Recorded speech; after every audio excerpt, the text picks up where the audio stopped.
So several local videos have surfaced on social media with members of the public interfering in police operations.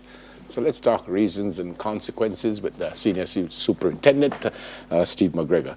And your other role, sir, good morning. Well, I am the Acting Assistant Commissioner in charge of Community Safety and Security for the JCF. Thanks for coming, sir. Yes, always a pleasure.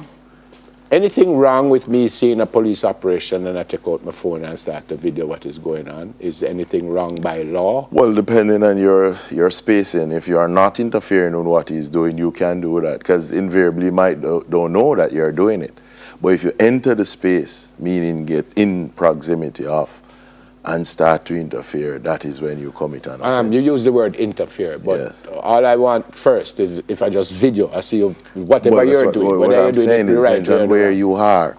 If you are right up in the space that he's operating, because I remember seeing one where the police officer was searching the car and the person was over his shoulder and going around, then you are interfering in what he's doing, because he would give you an instruction, you know, and tell you where to stand and say, watch what I'm doing. That is if you are the person. Again, if you are an independent bystander, if you come into the space and you argue with him, say things and interfere with his process, if you're a good way off and you're doing your video and it is gonna What be if difficult. I'm a media person?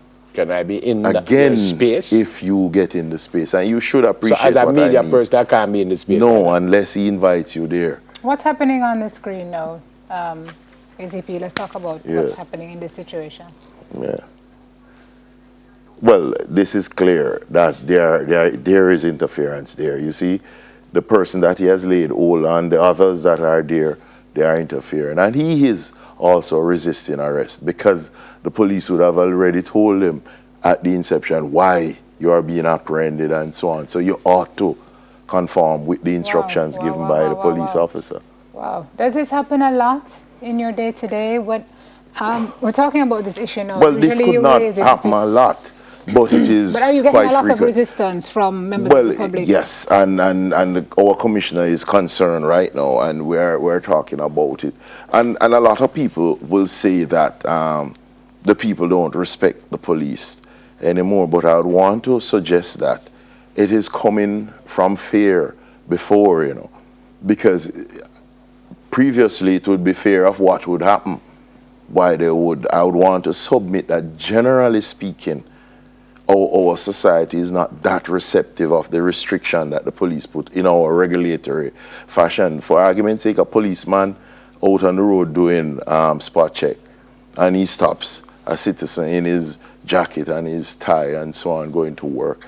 He would want to think to himself that the police should know that he's a good person with G mark on his forehead or bad. So he's not that receptive. And you get that general thing.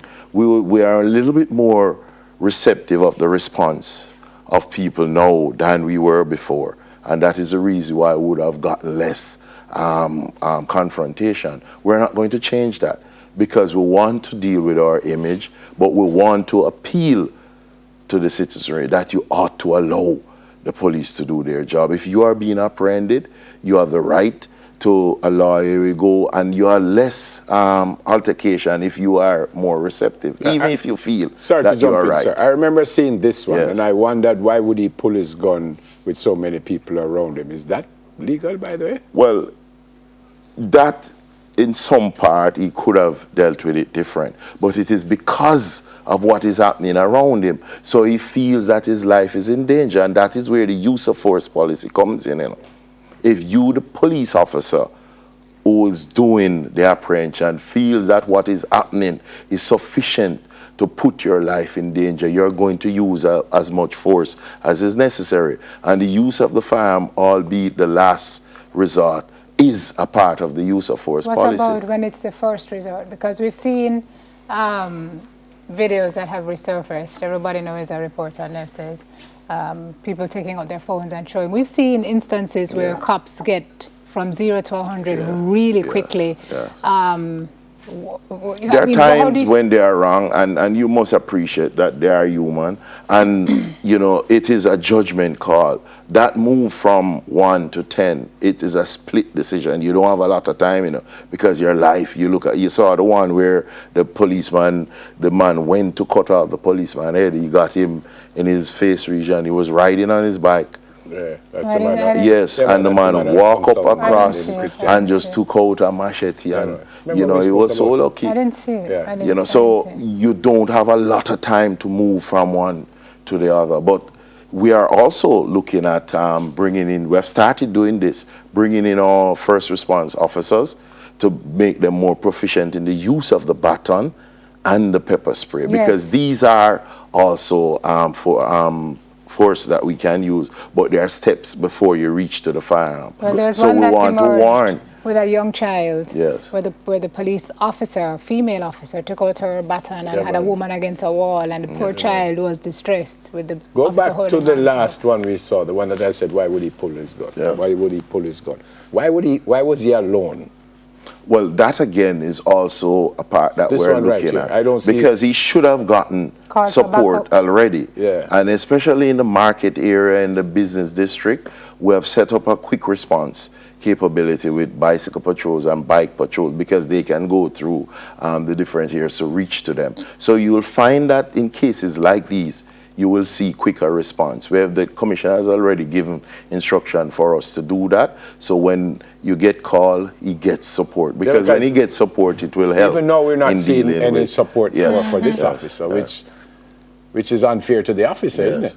So is there a notion that people are more afraid of the police than they were before because of what may have happened in recent years? I would want to submit that they used to be more afraid. So you find they're less afraid? Yes, and because we are more receptive to these responses or these advances. Are they telling you that, or is this your own It's assessment? obvious, because even from the female, you get this from female. They'll be up in your face, even with your firearm. They'll put their body on it and say, shoot me, do this. They will speak to that. And I'll tell you something that is will give support to this. Once upon a time, when we were growing up, if there was a dead body anywhere on the road, we would not go anywhere there. We would go to the side. We'd even cry and run away. What is happening now? Even the children are going into these bodies' pockets and to take out their shoes. They're using, so people, they have changed. This numbness that has taken over our society. It's harder for you to be a cop. How many years have you been doing this?